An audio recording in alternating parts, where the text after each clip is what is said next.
আসসালামু আলাইকুম, কেমন আছেন সবাই? আশা করি সবাই অনেক ভালো আছেন। দীর্ঘ অনেকদিন পর আরেকটা ব্লগ নিয়ে চলে আসলাম। আজকে হচ্ছে চাঁদ রাত, আগামীকাল হচ্ছে আমাদের কোরবানির ঈদ। তো আজকে হচ্ছে বাসায় বসে কোনো কাজ নাই, তার কারণে এখন বাজে ঠিক 4টা বিকাল। এখন আমরা হচ্ছে সাভারে কৃষিবিদ হয়ে কৃষিবিদের যে রাস্তাটা এটা করে ভাবতেছি আশেপাশে কোথাও যাওয়া যায় কিনা।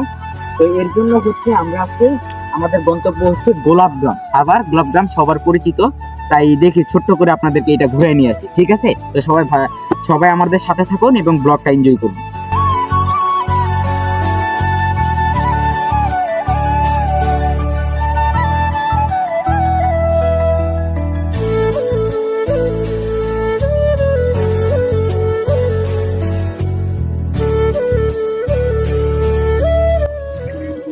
আমরা বলতে বলতে সেই কাঙ্ক্ষিত গোলাপগ্রামে চলে আসলাম। এই যে যেটা দেখতে পারতেছেন এইটাই সাভারের বিখ্যাত গোলাপগ্রাম।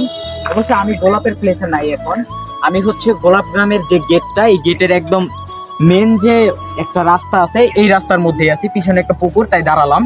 আর বাইক নিয়ে ভিতরে ঢুকতে দেয় না, যার কারণে এইখানে দাঁড়ায়।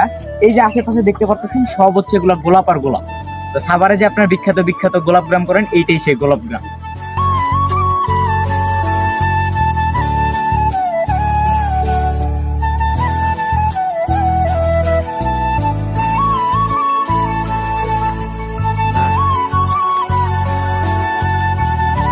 আজকে হচ্ছে চাঁদ রাত, কোরবানির ঈদের একদিন আগে। আজকে কিন্তু এখানে কোনো মানুষ নাই, আমরা আসছি আমাদের মনে হইতেছে কি যে কোথায় জানে আইসা পড়ছি, মানে রোদ, তারপর হচ্ছে হাহাকার চারুদিকে।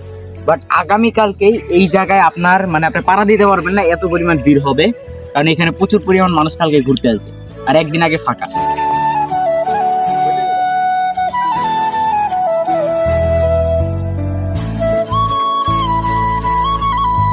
আজকে হচ্ছে ব্লগটা র্যান্ডমলি করছি, যা মানে হঠাৎ করেই আসা। আজকে আমরা হচ্ছে চেষ্টা করছি যে গোলাপগ্রাম, এই যে আমার পিছনে গোলাপ আছে, এই গোলাপগ্রামটা ছোট্ট করে আপনাদের দেখানোর জন্য।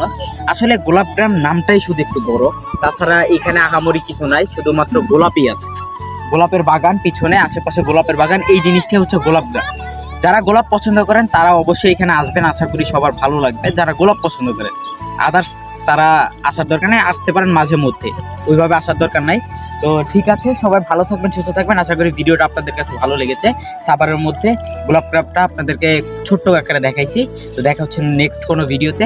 আসসালামু আলাইকুম, সবাই ভালো থাকবেন, সুস্থ থাকবেন।